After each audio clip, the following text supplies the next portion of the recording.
Welcome back, guys. It's your boy JT. It's Michael Anthony. What it do? And you know what it is. It's the Real Hot Take LA, where we give you our honest, real, authentic thoughts about what's going on in sports, entertainment, and other media. So let's talk about it, man. We had Monday Night Raw this past day, yesterday, and it started with Bron Breakker in the Vision. And I'm a little iffy on where we're going with Bron Breakker in this direction. He had a monster push last year. He had a faction. He had Paul Heyman. He had a world title opportunity. Now it looks like they're kind of dissolving the Vision. You kind of got this masked man thing going on again. It looks like we're not too sure what direction we're pushing him in. I'm not too sure what they're going to do with Bron Breakker going on from here. He didn't even get a chance to participate in the Royal Rumble. He was eliminated before he really even got a chance to do anything. So I'm not sure if they're going to try and turn him face or if they're going to break up the Vision. But I'm a little nervous. He doesn't look like he really has a direction right now. What do you think about Bron Breakker? I agree. I feel like Bron Breakker, we're kind of pulling him left and right from a creative standpoint. I'm not going to take anything away from his raw talent. We haven't seen that in a while. But chat, let's just call a spade a spade. Let's really talk about it real quick and let's get uncomfortable. That's what we're here for. Bron Breakker was the bully of the playground. Everybody feared him. My lunch was gone every day. Bron Breakker had it. And then came the ruler, the warrior, the dominance of power. And for some reason, once he came in, Bron Breakker took a back seat. And it's showing. Bron Breakker was that guy in my opinion, but I do feel like he didn't mic work. He didn't have the best mic work.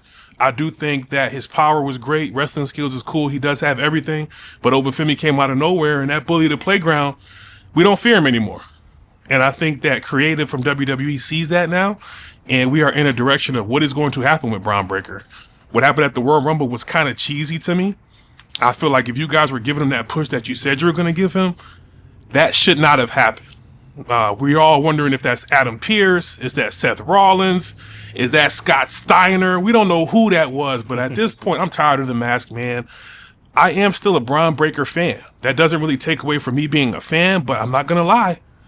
He ain't got nothing on Oba. He doesn't hold a candle to Oba. And what do you think? That's perfect, because that's exactly who I want to talk about next. Obafemi, the difference is night and day. And what I honestly believe Creative and Triple H were doing is they were trying to establish Bron Breakker as a main event talent before Oba got to the main roster, because they knew, even before we as fans knew how dominant and how powerful Obafemi really was as a character. And now that he's on the main roster, now that we've actually seen him in action, it kind of puts Bron Breakker to the side. Obafemi has pretty much what you need to be the next face of the company. Everything. He has charisma. Yep. He has aura. Yep. He has star power. Yep. He has strength. He has the gimmick. He has the walk. He has the theme song. He has the entrance. Everything about this dude screams he is up next. And Obafemi is what they wanted Bron Breakker to be, and he's just not. Hold on. Can we take a quick pause so I could just do the walk real quick? Do the walk. Can I just... Can y'all hear that stomp, chat? I'm swagging my arms. I can't flex my chest like he was doing. But to just piggyback off what you said real quick, man, I've been this excited for a superstar in a while. The aura, the look. I mean, he looked like he just came from out of Wakanda. To be honest, I love it. Keep going, JT. So yeah, I honestly think that's really what's going to happen is Obafemi is going to take that place as the new face of the company. They kept saying Bron is the face, he's the future, no, he's not. It's Obafemi. Obafemi needs a monster push. This time next year, I want to see him go for a world title. I want to see him going up against, the big dogs. Because let's keep it a buck. Our veterans, they're doing a great job. They're holding it down, but they're not going to be here forever. You know, the people like Cmpunk, the people like Randy Orton, these guys got maybe 2 years left if we're lucky. I mean, they're getting older. They're getting injured more. They have to sit out more. And we can't keep relying on these guys to keep the company afloat. It's time for some new people, the Obafemis, the Trick Williams, the Javon Evans, the Ricky Saints. It's time for these guys to really take the place. Even Ilya Dragunov. Shout out to Ilya. He's a great talent. And I really like that they're getting their time to shine. But We can't strap the rocket to somebody like a Braun Breaker, and he's just not ready. You got to give it to the guy who's ready. Time waits for no one, and neither does the fans. So you got to go with who's on top. And Obafemi, the ruler, the mountain you cannot climb and you cannot conquer. He is the guy. Let me ask you guys a quick question, chat. I want to be as transparent, but we love opinions. And I want to make sure me and JT aren't the only ones that feel this way. So I'm going to ask you guys. Here's a question of the day. Who do you feel like WWE should strap the rocket on? In my opinion, I could even give you guys multiple choices. Who do you feel like they should strap the rocket on next? Obafemi? Trick Williams? Javon Evans? Is there any other choices? Dragunov is good. Carmelo Hayes is good. Okay. I know Ricky Saints is down in NXT. He's good. Okay. There's a few guys down there. You know, you got the Luchadors. You got Penta, Ray Phoenix. You can't forget about them. Right. So there's a lot of good talent who are young, who can carry the company. There's Dirty Dom. Yeah. You know, he's had a double champion reign for a while now. The crowd loved him when he came out on Raw. Right. Shout out to Dominic Mysterio. He's made a name for himself. Right. Stepped out of his father's shadow. Yep. I can't take that away from the guy. So. All right. So again, my question of the day is, who do you think WWE should strap the rocket onto next? Anybody but Jay. Anybody but Jay. Please. Anybody. I mean, anybody. I'll take Iguana Man, Joanna Man, Condom Man. Either way, we're all fucked people. Iguana Man, Joanna Man, Condom Man. Chihuahua Man. All right. Let's talk about the main event, man. Okay. This is why it is important to have superstars in WWE. Facts. Not people with talent, not people with, hype and with, viral moment. No, superstars. Yep. And this is where creative has been failing. And this is why Roman Reigns went on Pat McAfee show and said what he said. WWE has a problem creating superstars now in this new era. And he proved it last night when he had a incredible back and forth with CM Punk, where these guys went bar for bar. They went blow for blow, band for band. Yeah. And we really seen Roman Reigns has really, really been held back these last 2 years. He has been watered down, diminished, because last night, that was shades of greatness. That was the tribal chief I remember. That's the person that got me back to watching WWE in the first place. That was giving me prime attitude era vibes. That shit talking was top tier. Exactly. Top tier. And that's what we're missing. We are missing, Cody Rhodes aside, diplomacy aside, politics aside, we're missing good tension between two people. CM Punk, Roman Reigns had it.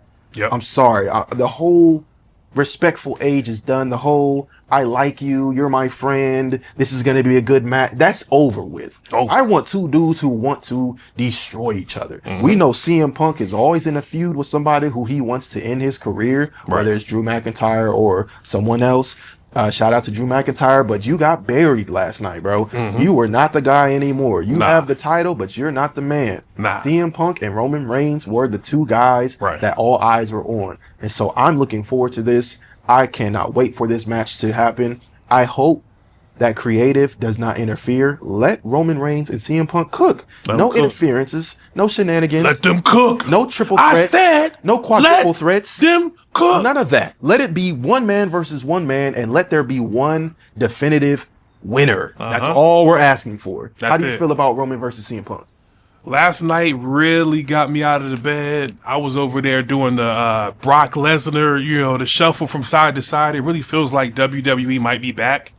Shout out to Roman Reigns. I feel like him going on that Pat McAfee show lit a fire under WWE's ass. And it feels like they're letting them cook. I thought the mic work from both parties was top tier. I have not seen that type of back and forth and tension in probably years.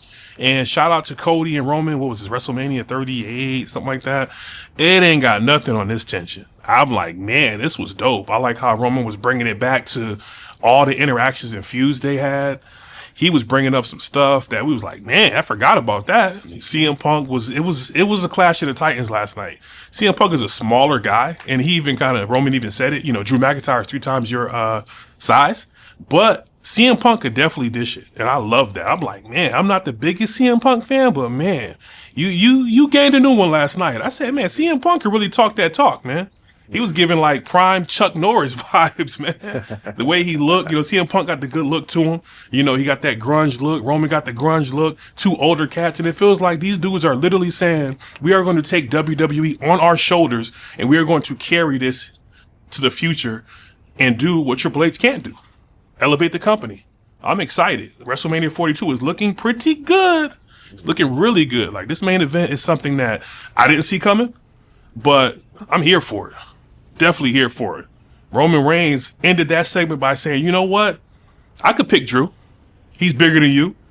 He's popping right now. But at this point, at WrestleMania, you will acknowledge me. That's how you end off a segment. Mm-hmm. So I don't know about you, Chad, but I'm excited again. It seems like Raw is cooking again. We got Oba on Raw. It seems like SmackDown and Raw are two shows to watch now. I thought last night's show was really good. Had some good matches, some good segments, some good points. And I'm looking forward to seeing what's going to happen. They got me interested again. I am interested and I am hyped. Let's get it. So yeah, guys, that's our thoughts, but let us know your thoughts on how you feel about the state of Raw, SmackDown, WWE as a whole entity. And as always, we're going to catch y'all on the next one. We out.